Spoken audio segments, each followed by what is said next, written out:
Welcome back friends. तो students की demand थी कि कंप्लीट इकोनॉमी एक ही लेक्चर में कवर की जाए। तो आज हमारा जनरल अवेयरनेस वीएलडब्ल्यू का लेक्चर नंबर 11 है, जिसमें आज कंप्लीट इकोनॉमी हम कवर करने वाले हैं। तो आइए स्टार्ट करते हैं। सबसे पहला हमारा जो टॉपिक रहने वाला आज वो है सेंसस 2011, क्योंकि इससे आपको सीधा सीधा दो क्वेश्चंस पूछे जाएंगे। हम इंपॉर्टेंट पॉइंट्स जल्दी से कवर करेंगे। थोड़ा सा वीडियो फास्ट रहने वाला है क्योंकि इकोनॉमिक्स कंप्लीट हमने 20-25 मिनट के अंदर करनी है। तो फादर ऑफ सेंसस की बात करें, हेनरी वाटर को फादर ऑफ सेंसस माना जाता है। और 2011 का जो सेंसस हुआ था, इसका जो डाटा पब्लिश किया गया था 31 मार्च 2011 को, किसने? By the union home secretary and registrar general of census of India. और ये मिनिस्ट्री ऑफ होम अफेयर के अंदर आता है। ये एग्जाम में रिसेंटली पूछा गया था। 2011 का जो सेंसस हुआ था ये 50th सेंसस था इंडिया का। और आफ्टर इंडिपेंडेंस की बात करें तो 7th आफ्टर इंडिपेंडेंस ये सेंसस रहा। ये ऐसा पहला सेंसस था 2011 का जिसमें ट्रांसजेंडर को भी काउंट किया गया था। इस 2011 के सेंसस का जो मोटो था वो था our census our future, our census our future. और अगर हम बात करें, सबसे पहला सेंसस जो हुआ था वो 1872 में लॉर्ड मायो के दौर में हुआ था। वो कंप्लीट नहीं हुआ था, लेकिन जो फर्स्ट कंप्लीट सेंसस हुआ था वो 1881 में लॉर्ड रिपन के दौर में हुआ था। फैक्ट्स की बात करें सेंसस के रिलेटेड, तो डिकेडल ग्रोथ रेट जो 2001 से लेकर 2011 तक 10 साल की डिकेडल ग्रोथ रेट थी इंडिया की, वो 17.4% रही थी। सेक्स रेशियो इंडिया का 943 सेक्स रेशियो इंडिया का था, जिसमें चाइल्ड सेक्स रेशियो 914 ही रहा था। और अगर हम बात करें डेंसिटी ऑफ पॉपुलेशन इंडिया की 2011 सेंसस के तहत 382 पर स्क्वायर किलोमीटर देखने को मिली। और लिटरेसी रेट की बात करें तो 74.04%। ये आपको कहीं दूर जाने की ज़रूरत नहीं है, सीधा सीधा इन 4 पॉइंट्स में से एक क्वेश्चन आपको पूछा जाएगा एग्जाम में। सीधा सीधा आपको मेंशन होगा इन चारों में से ही एक। नंबर ऑफ डिस्ट्रिक्ट्स की बात करें, नंबर ऑफ डिस्ट्रिक्ट जो 2011 सेंसस के तहत बताएगी 640 डिस्ट्रिक्ट थी नंबर ऑफ डिस्ट्रिक्ट। और हाईएस्ट पॉपुलेशन डिस्ट्रिक्ट जो है थाने, THA है, थाने महाराष्ट्र की जो डिस्ट्रिक्ट है थाने, इसमें हाईएस्ट पॉपुलेशन देखने को मिली। और लोवेस्ट पॉपुलेशन दिहंग वैली जो अरुणाचल प्रदेश की एक डिस्ट्रिक्ट है, इसमें लोवेस्ट पॉपुलेशन देखने को मिली। अब हम बात करते हैं थोड़े और पॉइंट्स की, जैसे कि पॉपुलेशन के में यहाँ पर एक पॉइंट होगा, इसके हाईएस्ट और लोवेस्ट आगे होगा, ठीक है। Population highest UP, lowest Sikkim, okay. Area की बात करें highest Rajasthan, lowest smallest Goa. और पॉपुलेशन डेंसिटी की बात करूं, ठीक है, डेंसिटी ध्यान से सुनना, पॉपुलेशन डेंसिटी हाईएस्ट बिहार में है। डिकेडल ग्रोथ रेट की बात नहीं हो रही है, स्टूडेंट्स कंफ्यूज हो जाते हैं। डेंसिटी की बात कर रहा हूं, बिहार में ज़्यादा थी सबसे ज़्यादा, और सबसे कम अरुणाचल प्रदेश में, जस्ट 17 पीपल पर स्क्वायर किलोमीटर में अरुणाचल प्रदेश में पाए गए। लिटरेसी रेट की बात करें हाईएस्ट केरला में, लोवेस्ट बिहार में। सेक्स रेशियो की बात करें हाईएस्ट केरला और लोवेस्ट जो है हरियाणा में देखने को मिला। पॉपुलेशन ग्रोथ रेट जो हाईएस्ट मेघालय और नागालैंड में, negative, lowest even 2 negative growth rate देखने को मिला अपना नागालैंड में। तो ये जो स्लाइड आपके सामने है ये भी एक इंपॉर्टेंट स्लाइड हो सकती है। सिंपली हमने जो सेंसस है उसको एक ही स्लाइड में कवर कर दिया। यहाँ से आप देख सकते हो सेंसस कंप्लीट हो गया। इसके बाद हम बात करते हैं इंपॉर्टेंट टॉपिक जो हमारा है इन्फ्लेशन। आप टेंशन ना लें, इसके नोट्स होपफुली जो है मैं आपको टेलीग्राम पर शेयर कर दूंगा। टेलीग्राम का लिंक आपको कमेंट बॉक्स में, डिस्क्रिप्शन में भी मिलेगा। टेलीग्राम में मैं आपको इकोनॉमी के स्पेशली नोट्स सेंड कर दूंगा, बाकी के नोट्स आपको व्हाट्सएप पर ही मिलेंगे। इकोनॉमिक्स के नोट्स सेंड कर दूंगा। इन्फ्लेशन की बात करें, inflation persistent rise in the general level of prices, जो परसिस्टेंट लगातार अगर प्राइसेस में राइज हो रहा है, पैसे जो चीज़ों की पैसे बढ़ रही है, कीमत बढ़ रही है, तो उसको इन्फ्लेशन है। लेकिन परसिस्टेंट होना चाहिए एवरेज लेवल, ठीक है। यानी कभी एक दिन अगर प्राइस ज़्यादा हो गया है किसी एक कम्युनिटी का तो इन्फ्लेशन हो जाएगा, उसको नहीं कहेंगे। परसिस्टेंट राइज होना चाहिए जनरल लेवल ऑफ प्राइसेस का, तो इसको इन्फ्लेशन का कहेंगे। या फिर हम कह सकते हैं डिमांड और सप्लाई का जब मिस मैच हो जाता है तो इन्फ्लेशन होती है। या फिर हम तीसरी तरह हम कहें तो हम कहेंगे purchasing power of currency fall हो जाती है। यानी किसी भी चीज़ जो करेंसी है उसकी जो खरीदने की पावर होती है, कोई भी चीज़ पहले आपको 10 रुपये में 1 किलो आती थी, अब आप 10 रुपये में 50 ग्राम आ रही है, तो समझ लो कि करेंसी की पावर जो है वो खत्म हो रही है, तो इसको भी इन्फ्लेशन कहते हैं, ओके। इन्फ्लेशन की डेफिनेशन क्लियर होगी। अब हम काज की बात करें, इन्फ्लेशन की 2 खास वजह हैं। एक होती है डिमांड पुल और दूसरा होता है कास्ट पुश। या तो डिमांड पुल हो जाए या कास्ट पुश हो जाए तो इन्फ्लेशन दोनों केसेस में देखने को मिलता है। डिमांड पुश क्या होता है, डिमांड पुल होता है too much money chasing few goods. Simple लफ्ज़ों में कहूँ, पैसा सप्लाई, मनी सप्लाई बहुत ज़्यादा हो जाता है, इसको इन्फ्लेशन कहते हैं। अगर मार्केट में पैसा ज़्यादा आ जाएगा तो पैसे की वैल्यू कम हो जाएगी, तो पैसे की वैल्यू कम हो जाएगी, इसका मतलब कमोडिटी का प्राइस बढ़ जाएगा, चीज़ों का जो प्राइस बढ़ जाएगा, ओके। एग्रीगेट डिमांड पूल का मतलब होता है अगर डिमांड एग्रीगेट डिमांड यानी एग्रीगेट होती है, यानी कलेक्टिवली अगर डिमांड जो है वो इंक्रीज हो जाती है तो उसकी वजह से इन्फ्लेशन हो जाएगा, इसको हम डिमांड पुल इन्फ्लेशन कहते हैं। और मनी सप्लाई, ये पॉइंट पहले भी हमने बता चुका, मनी सप्लाई इंक्रीज होने का मतलब to much money chasing the few goods.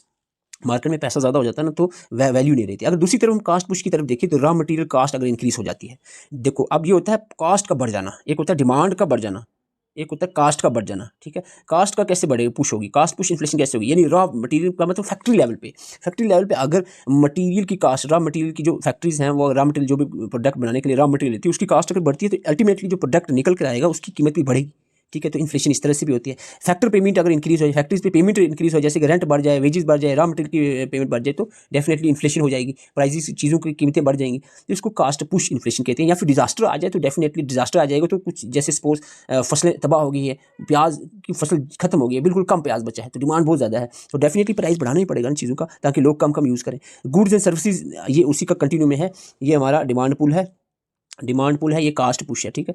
Goods और सर्विसेज डिक्रीज हो जाए, गुड्स और सर्विसेज यानी गुड्स और सर्विसेज जो चीज़ें हैं वो कम हो जाए, गुड्स सप्लाई डिक्री कम हो जाए लेकिन डिमांड बढ़े तो इन्फ्लेशन आ जाएगा। डिमांड राइजेज ड्यू टू, अच्छा डिमांड बढ़ती क्यों है, ब्लैक मनी की वजह से डिमांड बढ़ सकती है, इंक्रीज पॉपुलेशन होने की वजह से, यानी इन्फ्लेशन डिमांड पुल वाली आती क्यों है, राइज होने से डिमांड, तो डिमांड क्यों राइज होती है, ब्लैक मनी से, इंक्रीज पॉपुलेशन से, इंक्रीज अगर स्कीम गवर्नमेंट ज़्यादा इंक्रीज करती है लोगों के पास पैसा आता है, डायरेक्ट टैक्सेस को डिक्रीज कर दिया अगर गवर्नमेंट तो पैसा लोगों के पास ज़्यादा आता है, इंटरेस्ट रेट ऑफ बैंक कम हो जाए लोगों के पास पैसा ज़्यादा आ जाएगा, जो लोगों के पास पैसा ज़्यादा आ जाएगा तो लोग डिमांड ज़्यादा करेंगे, तो ये डिमांड पुल इन्फ्लेशन इस तरह से होती है। मोर एम्प्लॉयमेंट हो जाए, हाई वेजेस हो जाए, डिप्रिसिएशन ऑफ पैसों का हो जाए, तो ये कारण है जिसकी वजह से डिमांड इंक्रीज होती है। दूसरी तरफ हम देखें कास्ट पुश फैक्टर क्या होता है जिससे इन्फ्लेशन आएगी, इंडायरेक्ट टैक्सेस का इंक्रीज हो जाना, इंक्रीज प्राइस ऑफ इनपुट को रॉ मटेरियल का प्राइस बढ़ जाना, होर्डिंग हो जाए कमोडिटी का, यानी कुछ लोग स्टॉक कर लेते हैं काफ़ी मटेरियल को, उसकी वजह से भी इन्फ्लेशन हो सकती है, cost push inflation. Low growth of agriculture sector में ग्रोथ ही लो, फसलें तबाह होगी, ड्रॉट्स आ गए, सूखे पड़ गए या फ्लड्स आ गए, इस कारण भी एग्रीकल्चर सेक्टर में लो ग्रोथ होती है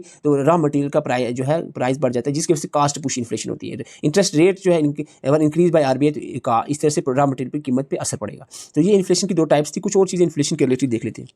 जैसे कि बॉटल नेक इन्फ्लेशन क्या होता है, बॉटल नेक इन्फ्लेशन होता है when supply falls drastically while demand remains same, drastically है ये वर्ड, यानी बहुत ज़्यादा सप्लाई जो है फॉल कर जाए लेकिन डिमांड जो है वो सेम ही है, डिमांड सेम है लेकिन सप्लाई बहुत ज़्यादा कम हो जाए, इसको बॉटल नेक कहते हैं, ठीक है। डेफिनेशन याद रखने, स्टैगफ्लेशन होता है जब इन्फ्लेशन को एग्जिस्ट करता है रिसेशन और अनएम्प्लॉयमेंट के साथ, इसको स्टैगफ्लेशन कहते हैं, ठीक है। स्टैगफ्लेशन जब अनएम्प्लॉयमेंट भी हो, रिसेशन इन्फ्लेशन की हाई रिसेशन होता है इन्फ्लेशन से भी ऊपर, इन्फ्लेशन के साथ साथ अनएम्प्लॉयमेंट भी हो तो इसको स्टैगफ्लेशन कहते हैं, ठीक है।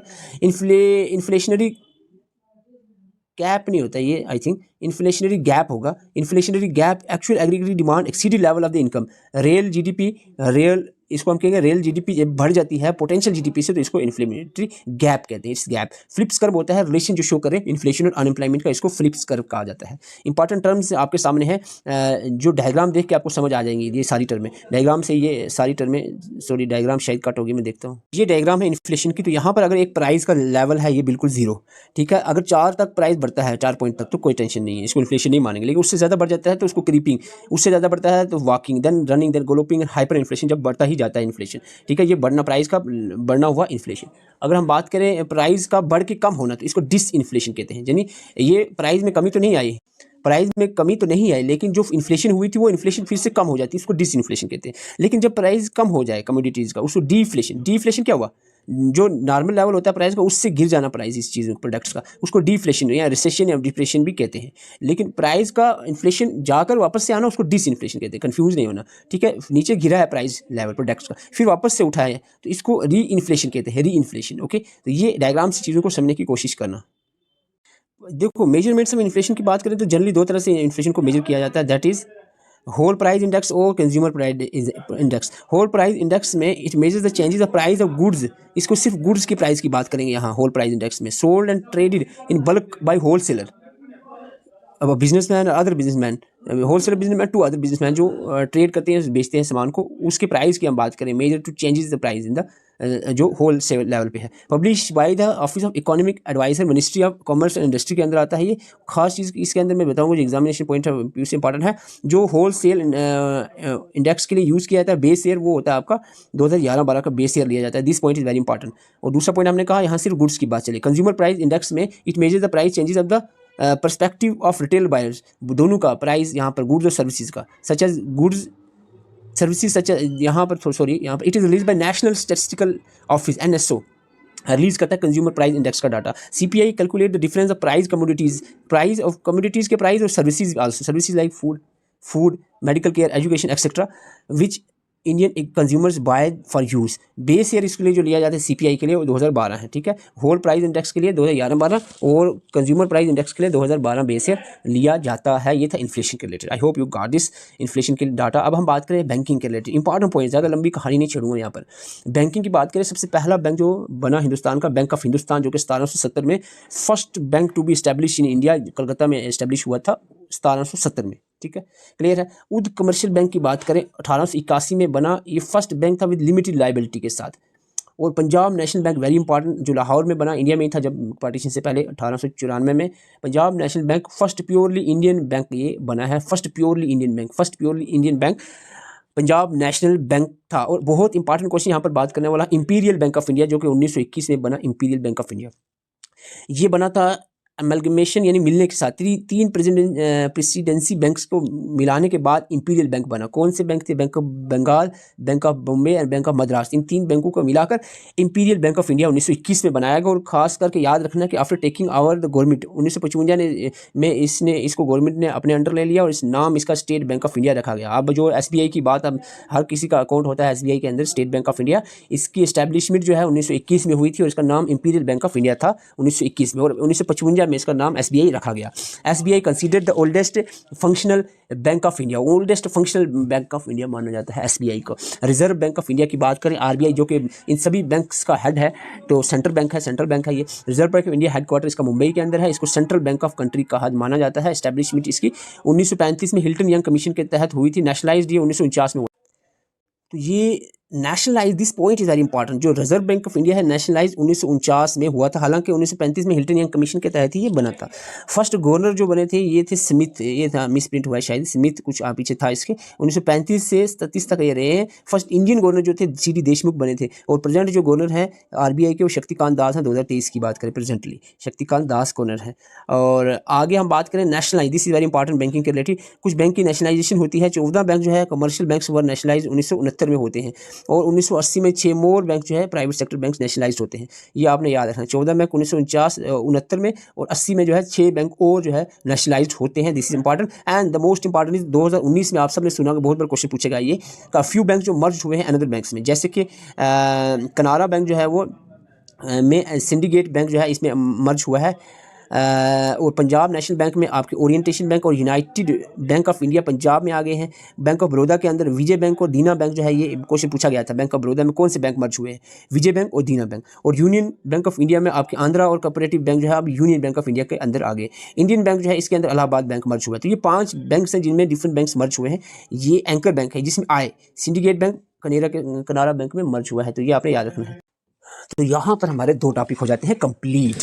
ओके, अब हम बात करेंगे इंटरेस्ट रेट्स के ऊपर। Repo rate, bank rate, reserve repo rate, ये सारी टर्म्स आपने सुनी होंगी। और ये होती क्या है आपको बताता हूँ यहाँ पर जल्दी से। रेपो रेट क्या होता है? Is the rate at which commercial banks borrow money from the central bank of a country. यानी ये जो RBI है बड़ा बैंक, ये हो गए छोटे बैंक, ठीक है, कमर्शियल बैंक हो गए। ये जो कमर्शियल बैंक RBI से पैसा लेते हैं, इस पे जो RBI इंटरेस्ट लगाता है, जितने भी % इंटरेस्ट लगाता है, इस इंटरेस्ट को हम रेपो रेट कहते हैं। Is this okay? और ये जो बैंक ये जो लोन होगा जो छोटे बैंक रिजर्व बैंक से लेंगे, ये शॉर्ट टर्म की अगर लेते हैं, यानी 0 से 14 तक लेते हैं विद सिक्योरिटी के साथ, और ये लेना होगा शॉर्ट टर्म के लिए। और सिक्योरिटी के साथ अगर लोन लिया जाता है तो इसको, इस पे जो RBI इंटरेस्ट लगाता है, इसको रेपो रेट कहते हैं। अब बात आती है बैंक रेट क्या होता है। Bank rate charge by the central bank for lending funds commercial bank for long term के लिए जो RBI पैसा देता है कमर्शियल बैंक्स को, उसको बैंक रेट कहते हैं। आई होप दोनों का डिफरेंस क्लियर हो गया। रेपो रेट होता है जो RBI बैंक्स को पैसा देता है, या बैंक RBI से पैसा लेते हैं, उस पर जो इंटरेस्ट रेट लगता है उसको रेपो रेट कहते हैं। और लेकिन ये शॉर्ट टर्म के लिए विद सिक्योरिटी होगा। लॉन्ग टर्म के लिए जो लोन होते हैं उस पर विदाउट सिक्योरिटी होते हैं, इस पर जो रेट लगता है इसको बैंक रेट कहते हैं। और ये जो बैंक रेट होता है ये और रेपो रेट में डिफरेंस क्लियर हो गया। रिवर्स रेपो रेट क्या होता है? रिवर्स रेपो रेट ये होता है कि कभी कभार क्या होता है, छोटी बैंक RBI में पैसा दे देते हैं, ठीक है, RBI में जस्ट सरप्लस हो जाता है पैसा तो RBI में पैसा दे दें, या RBI ले लेता है छोटे बैंक से पैसा, तो इस केस में जो इंटरेस्ट लगेगा इसको रिवर्स रेपो रेट कहेंगे। ओके, छोटे बैंक जब बड़े बैंक, बड़ा बैंक यहाँ RBI की बात चलेगी, तो बड़े बैंक को जो पैसा देते हैं इसको रिवर्स रेपो रेट कहते हैं। तो ये जो 2 टर्म्स है ये इतनी इंपॉर्टेंट नहीं है, हम आगे बढ़ते हैं। हमारा नेक्स्ट मोस्ट इंपॉर्टेंट टॉपिक है sustainable development goals. Sustainable development goals के बारे में ब्रीफली हम देखेंगे। Sustainable development goal was given by Brundtland commission ने ये दिया था कंसेप्ट सस्टेनेबल डेवलपमेंट का, किस में, in our future, in common future, जो कि 1987 में दिया गया। सस्टेनेबल डेवलपमेंट गोल का जो agenda was accepted by all members of UN. 2012 की जो रायो डी जेनेरो कॉन्फ्रेंस हुई थी, इसमें इन्होंने एक्सेप्ट कर लिया था सस्टेनेबल डेवलपमेंट गोल का एजेंडा, लेकिन 2012 में फॉलोअप नहीं हुआ, क्योंकि 2015 में होता है ये, 15 एंडिंग में, 16 से स्टार्ट होता है। क्यों? क्योंकि इससे पहले मिलीनियम डेवलपमेंट गोल चल रहे थे, जो कि 2000 से 2015 तक उसका टारगेट था। Sustainable development goal implemented in 2015 came into effect 2001-2016 से इफेक्ट में आए। क्या? सस्टेनेबल डेवलपमेंट गोल्स 2015 में इंप्लीमेंट हुए और 1-1-2016 से लागू हुए थे। फॉर 15 ईयर, टारगेट का 15 साल का था कि 2023 तक ही अचीव करने हैं सस्टेनेबल डेवलपमेंट गोल्स। क्या गोल्स थे? यहाँ पर 17 गोल्स थे इसमें, 169 टारगेट्स और 304 इंडिकेटर्स थे इसके अंदर। 3 पिलर्स कौन से हैं सस्टेनेबल डेवलपमेंट गोल्स के? इकोनॉमी, सोशल और इन्वायरमेंट, 3 पिलर्स हैं। और ये रिसेंटली क्वेश्चन पूछा गया है, ट्रिपल बॉटम लाइन क्या है सस्टेनेबल डेवलपमेंट गोल्स की? 3 पीस क्या? पीपल, प्लैनेट और प्रॉफिट। पीपल, प्लैनेट और प्रॉफिट। एजेंडा टाइटल जो इसका रखा गया, ट्रांसफॉर्मिंग आवर वर्ल्ड, इसको 2030 एजेंडा भी माना जाता है, और ट्रांसफॉर्मिंग आवर वर्ल्ड भी टाइटल रखा गया। तो ये कुछ पॉइंट्स थे जो आपको याद रखने हैं। कैटेगरीज की बात करें, इसमें कैटेगरीज बनाएगी सस्टेनेबल डेवलपमेंट गोल को अचीव करने के लिए, और कैटेगरीज क्या थी यहाँ पर? Sustainable development goal in India, sustainable development गोल, हम बात कर रहे थे कैटेगरीज की। तो कैटेगरीज जो है सस्टेनेबल डेवलपमेंट गोल्स की बनाएगी, वो थी एस्पिरेंट, जो कि 0 से 49 स्कोर करते हैं इसको अचीव करने में, जो भी कंट्रीज, वो उसको एस्पिरेंट माना जाएगा। परफॉर्मर जो 50 से 64% तक अचीव करते हैं। फ्रंट रनर जो 65 से लेकर 94 तक, और 94 से लेकर 100 तक जो स्कोर करते हैं उसको अचीवर, जो 100 स्कोर करता है उसको अचीवर कहते हैं। ठीक है, तो ये हमारा आ जाता है कैटेगरीज और SDGs, sustainable development goals. Sustainable development index की बात करें, 2023 में जो नीति आयोग ने रिलीज किया, टॉप परफॉर्मर स्टेट जो थी, इंडिया की बात करें, सस्टेनेबल डेवलपमेंट इंडेक्स इंडिया की बात करें, हम आगे वर्ल्ड लेवल की बात करें, इंडिया ने जो रिलीज किया, जो नीति आयोग करती है, केरला इस पर टॉप परफॉर्मर कंट्री स्टेट बनती है। और टॉप परफॉर्मिंग यूटी की बात करें, छत्तीसगढ़ इसमें टॉप परफॉर्मिंग यूटी बनती है। वॉस्ट परफॉर्मेंस सस्टेनेबल डेवलपमेंट गोल को अचीव करने में बिहार वॉस्ट पे आती है, सबसे लास्ट पे। और रैंक ऑफ JNK जो है इसमें फ्रंट रनर होता है JNK, और 66 जो है स्कोर करता है सस्टेनेबल डेवलपमेंट गोल्स को अचीव करने में। अगर बात करें वर्ल्ड लेवल का जो सस्टेनेबल डेवलपमेंट इंडेक्स 2023 का रिलीज होता है UN के द्वारा, इसमें हाईएस्ट रैंक फिनलैंड का आता है जो 85.9 स्कोर करता है, followed by southern and Denmark. और रैंक इंडिया का जो है वर्ल्ड लेवल पे सस्टेनेबल डेवलपमेंट को अचीव करने में 112 रैंक पे आता है, जो कि 63.45 स्कोर करके परफॉर्मर कैटेगरी में इंक्लूड किया जाता है। This is also important point. Sustainable development गोल जो 17 है, ये याद रखना आई डोंट थिंक अभी इतना जरूरी है, एक नज़र लगा भी सकते हैं। पॉवर्टी की बात करें, पॉवर्टी नेक्स्ट हमारा टॉपिक आ गया है। पॉवर्टी की बात करें, एब्सोल्यूट पॉवर्टी और रिलेटिव पॉवर्टी, 2 तरह की पॉवर्टी होती है। एब्सोल्यूट होती है कंडीशन वेयर जहां पर हाउस होल्ड की इनकम बिलो होती है necessity level of maintain the basic living standard, food shelter हो यानी खाना पीना और रहने की जगह ना हो तो उसको गरीबी कहते हैं। एब्सोल्यूट पॉवर्टी हो गया, सिंपल सी बात। रिलेटिव पॉवर्टी हो गया कंपैरेटिवली, यानी अगर 10 बंदे रह रहे हैं, 10 के पास 1000 रुपये, एक बंदे के पास 100 रुपये, तो वो गरीब है उनमें से, तो इसको रिलेटिव पॉवर्टी कहते हैं। ठीक है, समझ आ गई? जब कंपेयर किया जाए सभी को तो उसमें रिलेटिव आती है, एब्सोल्यूट सही रहती है, तो जो कि ग्राउंड लेवल पे पॉवर्टी देखी जाती है। पॉवर्टी इंडेक्स 2023 का रिलीज होता है, इसमें लोवेस्ट पॉवर्टी केरला में देखने को मिली, सिर्फ 0.71% गरीब लोग हैं केरला में, बाकी सब अमीर है। हाईएस्ट पॉवर्टी जो है गरीबों की सबसे ज़्यादा संख्या 51.9% जो कि बिहार में देखने को मिली, हाईएस्ट पॉवर्टी बिहार में है। कमेटी एस्टिमेटिंग द पॉवर्टी को एस्टिमेट करने की अलग कमेटी बनी, लक्कड़वाला कमेटी, तेंदुलकर कमेटी, रंगन राजन कमेटी जो है, ये कमेटीज जो एस्टिमेट करती रही हैं टाइम टू टाइम पॉवर्टी को। अनएम्प्लॉयमेंट इसी के साथ जुड़ा हुआ हम देखेंगे। Structural unemployment, friction, cyclic, regional, seasonal और डिस्ट्रीब्यूटेड अनएम्प्लॉयमेंट, ये आप इसको स्लाइड को पास करके भी रीड आउट कर सकते हो। वीडियो काफ़ी लंबी हो रही है, अगर आपको डिटेल नोट्स चाहिए कंप्यूटर, जनरल अवेयरनेस, इंग्लिश वगैरह, तो ये सारे नोट्स आपको अवेलेबल हो जाएंगे। इसके लिए आप ये व्हाट्सअप नंबर दिया है, इस पर कॉन्टैक्ट कर सकते हो। अगर आपको ये पार्टिकुलर PDF चाहिए तो ये पार्टिकुलर PDF आपको मैं टेलीग्राम में डाल दूंगा। टेलीग्राम का लिंक आपको मिलेगा, डिस्क्रिप्शन में आपको मिल जाएगा, कमेंट बॉक्स में मिल जाएगा। अगर नहीं मिल रहा है तो आपको व्हाट्सअप नंबर पे भी प्रोवाइड किया जाएगा, तो इसकी पार्टिकुलर PDF आपको मिल जाएगी। Thank you for watching. Channel पर नए, चैनल को सब्सक्राइब कर सकते हैं। वीडियो अच्छी लगे तो वीडियो को लाइक करें। Thank you.